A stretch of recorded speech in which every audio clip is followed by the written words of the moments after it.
What's up? This is Liam from WSOU, and I have Johannes Eckerström from Avatar with me here on the phone today. Johannes, how you doing? I'm doing good. I'm doing the probably will be the second last round of one man rehearsals out here in the rehearsal room I'm renting from with some friends of mine. I live in Helsinki. The rest of the band lives, is Sweden, obviously. So, uh, so in preparation for this tour, they have recorded themselves rehearsing, and I'm singing with ghosts, and I'm second last round of that, and it feels I'm remembering the lyrics, so that's cool. So for I was going to ask this later on actually, but I guess you kind of just touched on it now. So for preparation for this tour, you guys have been preparing separately. So like have you gotten together yet to actually run through a set list yet, or no? No, well, we have no, because as I live here and well, I could travel to Sweden because I'm a Swedish citizen, and I would be allowed to get back to Finland because I'm a Finnish resident. So, in theory, but it's just uh, why challenge destiny at this point? Like it's like we are all very much vaccinated and being careful and smart in any way we can. But uh, it would just why push your luck really. So no. So they have been rehearsing a lot over there, and I've been rehearsing a lot over here, but to their rehearse room recordings rather than having karaoke night with our albums with a playlist of our album recordings. So I actually it has worked surprisingly well. Like it is I get a proper rehearse room sound of them, which is so I felt that musically I've been getting the intimacy needed to properly work on the songs.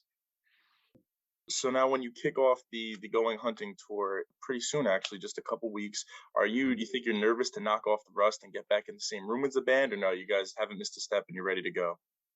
In regards to being together with the band and stuff, there's nothing. I expect it to be rust. I don't even know really what to say about that. I guess because it's just a fact of life that is what it is. I'm probably, as much as I've been hating any kind of attitudes that's as you're in lockdown, it's a great opportunity for you to work on yourself and stuff like that. I think that kind of weird pressure that has been put on people to to not do to do anything else but trying to push through and survive and manage themselves. People were supposed to redefine themselves in this period, and that was bullcrap. That being said, I've been working out a lot, so I did work on myself in that sense, and so I'm probably in the best physical shape that I've been since I was maybe ever, or at least since I was like 19 years old. That won't help at all. It's just such a completely different beast. Like, I'm a well documented pro wrestling fan, and they always talk about ring rust literally as being inside the ring. Like, they can run marathons and go to the gym 4 hours per day, 7 days a week, and get ready for something. But when it's live, when it's in front of people, it's the breathing is different. It just ends that there's adrenaline, there's a rush, there's that wild ride you're on, and to learn to tame that beast again, like you can't really get around that. But I kind of look forward to that because anyway, anything like at the very core to me, what defines metal music is that very, very, very much physical aspect of it. Like it's supposed to be sweaty. It's supposed to be something, music done with large muscle groups of your body, whether you need to or not. Like it's that's a defining feature of it. Like I do love jazz music, and there are sure some sweaty ass jazz shows, like, but it's not necessarily what it doesn't have to be there to be good jazz. But good metal you need to feel you need to feel the aches of it the day after. So for my own pleasure, I kind of look forward to facing my own ring rust, if that makes sense. Yeah, definitely. Sounds like we're gonna have a pretty brutal metal show coming up, which I'm excited for. So one of the shows you have coming up, which is the one right in my backyard, I'm going to be there, Irving Plaza on New York City on September 3rd. So that's a pretty big show. You know, you guys will be kicking off one of the first metal shows in New York City Hmm. since, since 2019. When's the last time you guys were in the United States, and are you hyped to get back to this part of the world? Last time we were in the US, we were in Los Angeles recording Hunter Gatherer, which was December 2019. Yeah. So right before the pandemic hit, we were over recording, and right before that, we were on tour with. I realize now, Luz. I guess the last tour we did was with Baby Metal, and I guess we played New York City with them, but suddenly I'm not so sure because everything touring life doing the life that I lead in normal circumstances, kind of things turn into a blur, and then you put a pandemic on top of that, which was even blurrier. But yeah, no, last time in the States at the very least was no, we were in New York. I now remember the venue. I forget the name of the venue, but we were in New York with them. So that would have been October, I guess, September, October, 2019. We're definitely welcome to have you guys back with open arms. So Hunter Gatherer just came out in 2020. It's been, a little while, but the album has had some time to Mm-hmm. circulate and get around there. So what's this set list going to contain? Because at this point, no, you guys have a ton of music out. Is it going to be a lot of classics, or is it going to be heavy on the new material? I kind of dialed the other guys a bit in that discussion. Like, I love this album too, guys, but maybe we save the other half of the album to the second leg or whatever we end up doing. No, it's going to be actually quite a. Hmm, yeah, for being where we are at right now, like if I guess you would say that it's quite generous amount of hunter gatherer material on there. But you have had similar answers given to you before, I'm sure. Like we how it's there are certain songs you simply know you quote unquote have to play, and that you have to be honest with yourself. Like I want to if I last time I saw Black Sabbath, I was very happy and grateful that they did play Children of the Grave also that time, and um, that just needs to be respected. And it's also fun to play the songs that people know really, really well. But beyond that, we are more concerned overall trying to really, really treat a set list as how would put it, like that the set list in a song in itself is a story in itself, and that kind of to pace it the right way to build a show properly to make in a way that it's not just a bunch of song, but every song is you do every song justice by where it's put and why and how you present it and also the visual side of it. And so yeah, that I guess is our main concern. But yeah, one, two, three, maybe. Well, I guess we played pretty much half of Hunter Gatherer, so that's good for a new album. All right, yeah. So I don't know if you can even pick out of all the material you have, what would maybe be like your favorite couple songs to play, or maybe even like your favorite album at this point in your career to pull from to play live? What gets you to have the most energy up on stage? Oh, but I guess one thing is really it's actually fun to play those songs that are really popular. That is. Uh, um, Concerts are very much a communal thing, so uh, to share strong emotions among this mass of people, there's a clear beauty to that. So therefore it will never be boring to play The Eagles Landed or Blood Angel or Hail the Apocalypse, whatever, like it won't, and so that's fun. But if that's my favorite thing to do, maybe. But then you also have the other side of the coin, like the song that it was the longest since you played it live last time, those also end up being very special, like when you pick something up again for the first time in a long time. And I try to remember because we got a couple of those on this run as well. that we're gonna do. That is one of those, and that we also rediscovered because we did this live stream thing in the beginning of the year, where we, it was divided in four shows. One was Hunter Gatherer and some kind of greatest hits thinking about of the other albums, but the other three shows we divided our catalog into three eras and let the fans vote on the songs and on the set list and stuff. And the set that was the really, really, really early stuff, um, I think I probably enjoyed the most in that setting because it created so many memories, and it was just as standing there playing those songs together in a way that we don't get the opportunity to do very often. So yeah, no, so it's always it's both, right? It's the songs that people really, really like, because then you have a really, really good time with those people. And it's like, I of course appreciate the what we do has a certain meaning to me, but then it gets a additional meaning because it means something to you. And then to share that moment of like a song that was significant for us to create at some point, and then it carries all this meaning to you, and then we play it, and it's this shared experience with you, like it's hard to top that. And then just to be obscure, and I like both. I need to do both. All right, definitely. I'm looking forward to seeing what the set list brings in New York in September. So before you talked about, how the set list is kind of like a story to talk about, to tell, and that there's a Mm. visual aspect to it, a physical aspect to it. What are you guys bringing, this time around in terms of stage performance? You're gonna mix it up on stage. You're gonna have cool sets. What can the fans expect when they go to the show?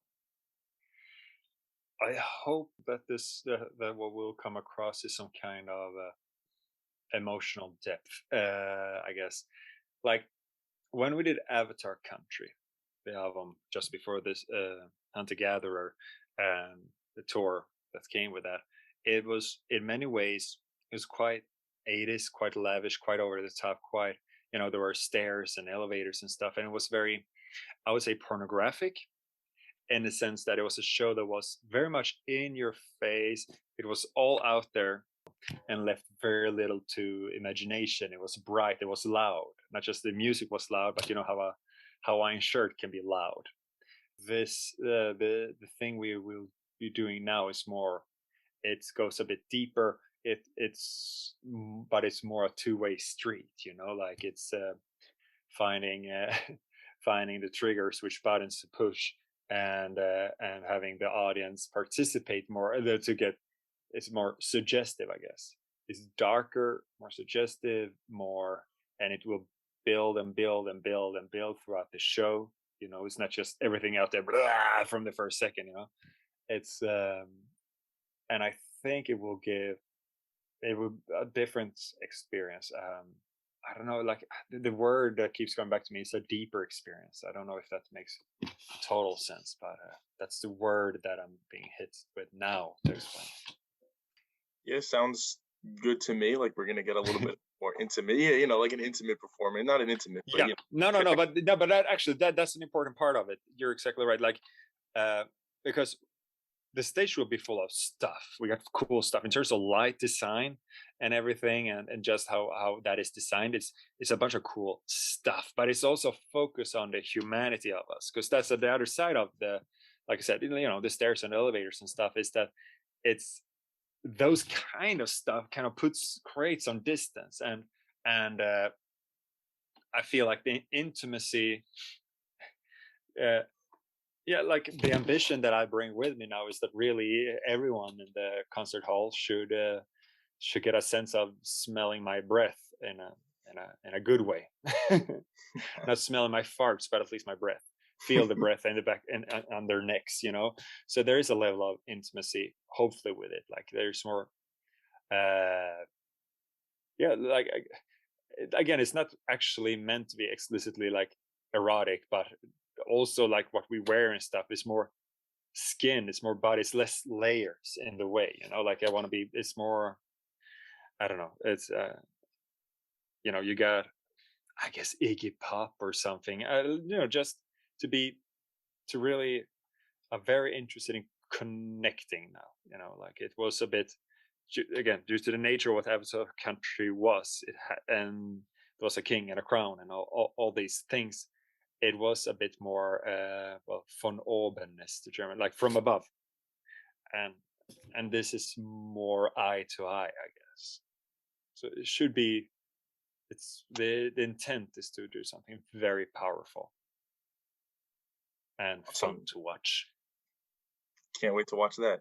So, you talked a lot about, the intimacy of the crowds and the connection, the eye-to-eye connection. Maybe in Mm. the past, what's been one of your favorite places to play? Maybe that you've gotten like the best fan reaction out of, you guys have toured the world, been to countless countries. Where have you gotten the most connection with an audience?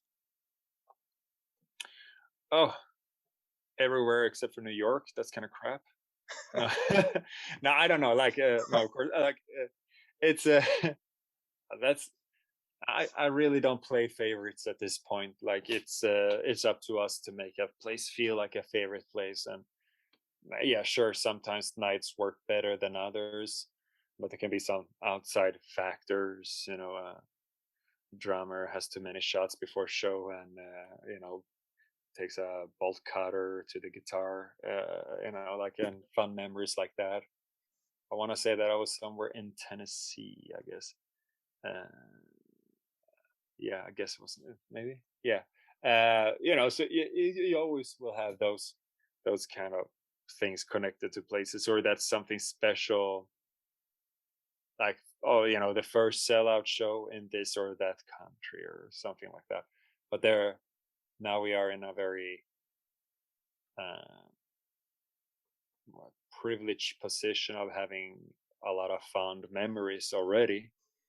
So it's hard to play favorites, but overall, your home country has been pretty darn cool to us for a while now. So we very much look forward to the fact that we can, you know, well, I haven't landed yet, but I knock on the wood that that everything points towards that we will land, and and we will play shows, and it will be very, very good to see you very, very crazy people again.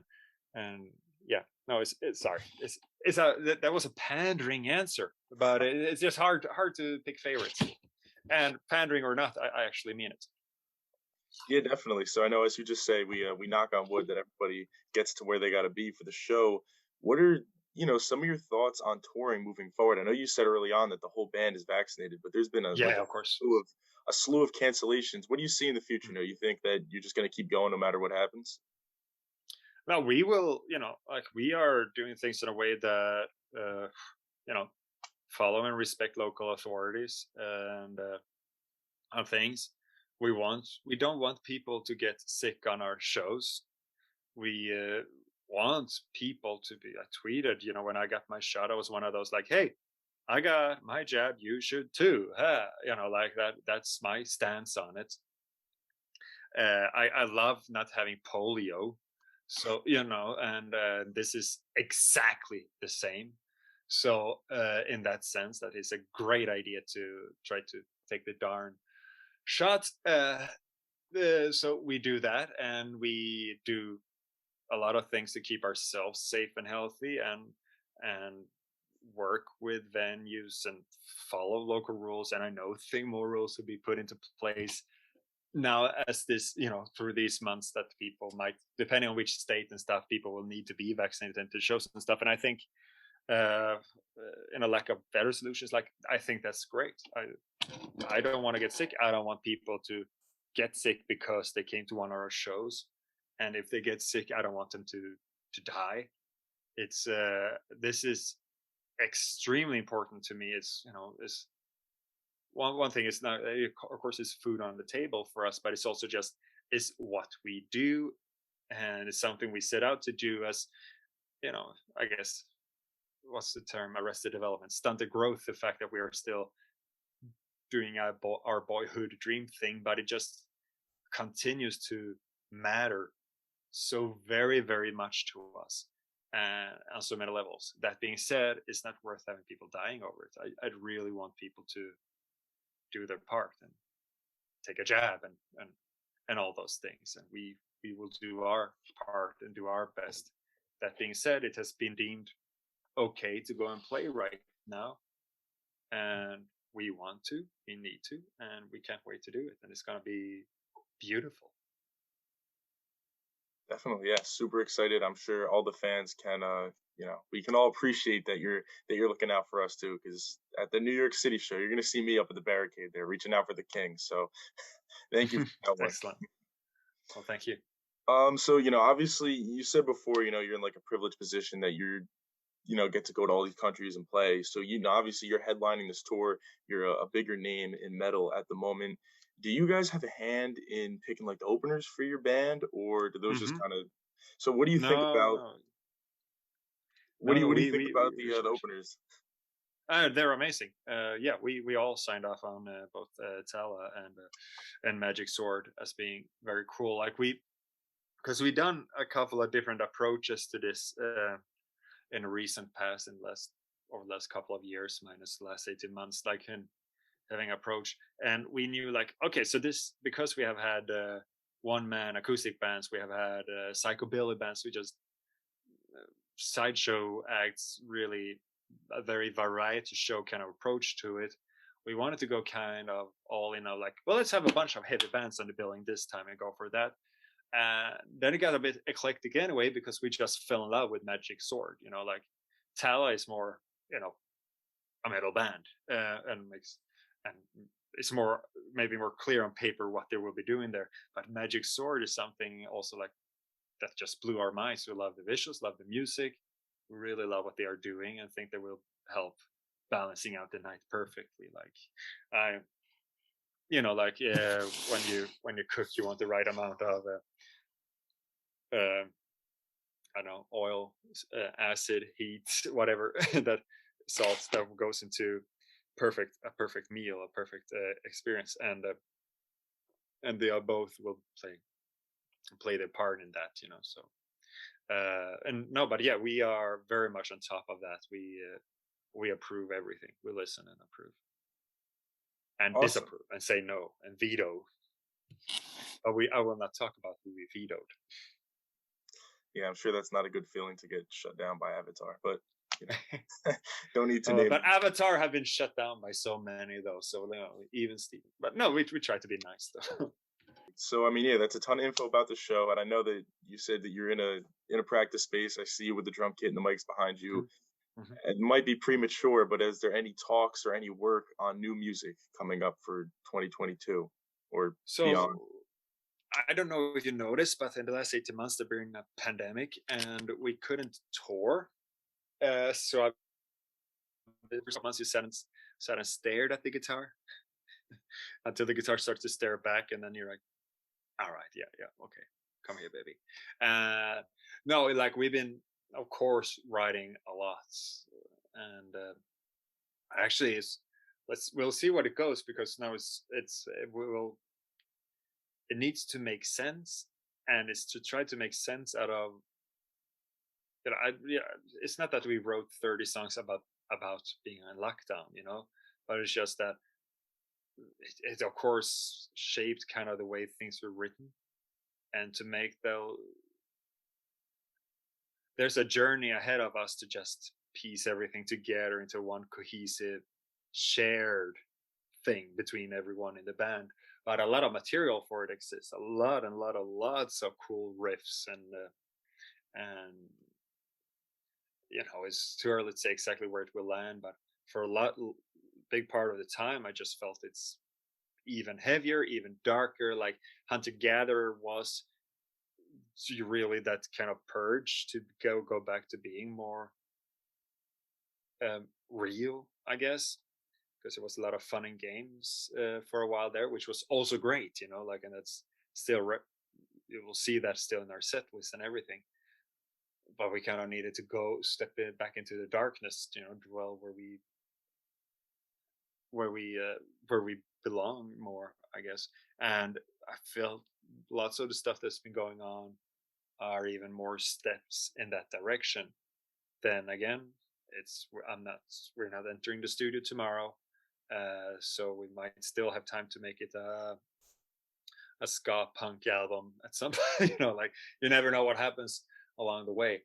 Uh, but um, that that like but I don't know, we've been having a lot of fun with it. I guess like one what I did was no, because of the pandemic, it's kind of like I usually don't pick up the guitar to start working on something the minute an album is done. Like I rest that. I might, if I write something real, I just do video game music for a game that doesn't exist, or play the piano a lot, or just something else creatively, but don't feel that I am obligated to do stuff for Avatar right away.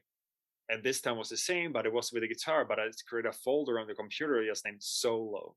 So it was for my quote unquote solo project. But it just, of course, once it started to fill up with some cool riffs, it's like, I can't wait to show this to the guys. And, so then it's okay. Oh, wow. It was Avatar all along. The real treasure were the friends we made along the way.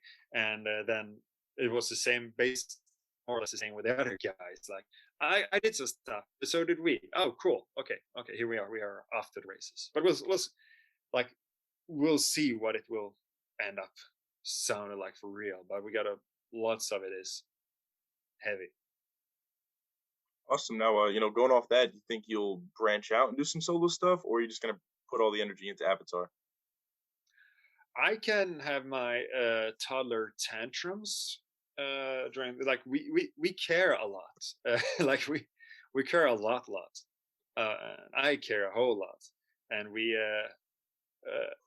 and in the work and the process, and the fact that we are a very strong collective made out of very strong individuals, it is always worth it at the end of the, when, not even just at the end, also during, it's usually quite amazing, but you have your moments, before, because the magic, the whole idea of Avatar is bringing all of it together and try to make something cohesive out of all these different things, but when you're halfway, there's still a lot of, there are some sharp edges there. And yeah, of course I say woe is me and you don't understand me, and if I would just do everything exactly the way I wanted, I would still call you guys and ask for your help with this to finish this up. It's fine. Yeah. So I I guess here's the thing, right? Like I don't. Yeah, I could see myself to some, because sorry, I'm thinking while I'm talking. But I don't think I would want to necessarily do metal. At least I did a tradition, because Avatar is my favorite metal band to play in at the very least. These are the guys that, it's my style of singing has been developed alongside their style of playing in a way that we are tailor made for each other at this point, as you end up being if you grew up learning to play together. So there's no, I don't think there's any version of me in a metal context that is better than it, that can ever be better than I will be in Avatar. That being said, yeah, you noodle around on the piano and you feel clever, or you do electronic music and you feel like attractive. Like you do all these other things, and maybe it would be fun to actually finish to put an album cover on one of those things at some point. Because, in all honesty, yeah, I have solo projects already. It's just like, why should I have to release everything? That's the other side of the coin, like it's I'm reminded by, when hanging with friends who might have real, are great musicians, like to write music, but don't even end up making finished demos. It's just their thing, their blankets, their cocoon to crawl into, and then they have real jobs that they also like, and it's like I find an incredible beauty in that like you don't have to turn everything you do into a career ambition. Ambition is incredibly overrated for quality of life. So I guess the real answer is I already have like 5 solo projects, but you will never know. And maybe they're probably not good anyway. All right. Well, I guess as a fan, bittersweet news. We'll never get to hear the projects, but we know that Avatar is here to stay in the long run. So there's Oh always a yeah, little yeah, silver yeah. lining in there. Yeah, Avatar is very, very ambitious, and I guess that's also sets in the standard for what it means to me to pull through with a project. You know, to fulfill, to realize a vision stuff. We have high standards, I guess, for those things, and it would be hard not to want to treat a second project like that. You know, the Johannes Eckerström and his funkadelic disco dinosaurs. You know, and that band, and like, yeah, but we need 5 T-shirt designs, and yeah, and we need the album cover and the video, of course. You know, and the song and the mix is not fine, and you know, we should remix this, and you know, written it, and who's playing the tambourine, and then you know, then brain hemorrhage. So. Yeah, you know, it's I don't know if I would survive doing another thing the way we do Avatar. Yeah. It's All okay right. because Avatar is pretty good. Yeah. Yeah. I like them. Right. So gearing back to the tour a little bit for last couple questions. Mhm. Obviously there's tickets, there's always merchandise and stuff out. What do you cooking up anything special when it comes to tour merchandise that fans can purchase at the venues? I don't remember. Well, there are some T-shirts that I'm really happy with. Like, so I get to be usually drawn in the picture or in the middle of the T-shirt. And there's one Cthulhu themed one where I told the artist, like, you just improved my self image. Like, just drew a version of me that I that have made me feel like, yeah, feel good about myself. He cured something. Like, so yeah, the Cthulhu themed one, you'll know it when you see it. It will be particularly near and dear to my heart, I guess. All right, that's awesome. I actually huge fan of H.P. Lovecraft and Cthulhu, so that's what I'm running to get, definitely. Awesome. And so on top of that, I know it's COVID, it's been weird. Are there any like VIP meet and greet packages that fans can get their hands on? No, no meet and greets. We're not gonna touch anyone except when it's absolutely necessary. Because here's the thing, right? So you know, we will. It's about risk management or whatever you want to call it. But like, so you'll be out for one night. Hopefully, you know, you should be vaccinated. You should follow whatever they tell you to follow, and everything. You know, like, and that will be on you. We will do this for 7 weeks or some, give or take. And again, we're vaccinated, we're fine. But if we pick up the bug and we get tested somewhere, then the whole thing shuts down for, I guess, at least 2 weeks. So, um, so we just can't. And we miss people. I miss interacting with people like that. But we have to be careful this time around, as everyone should be. It's just, I hope people understand that their night out. Again, we will have to deliver that and give people whatever we gave to you. We will have to give that to people, you know, for almost 2 months. So we have to just we will be.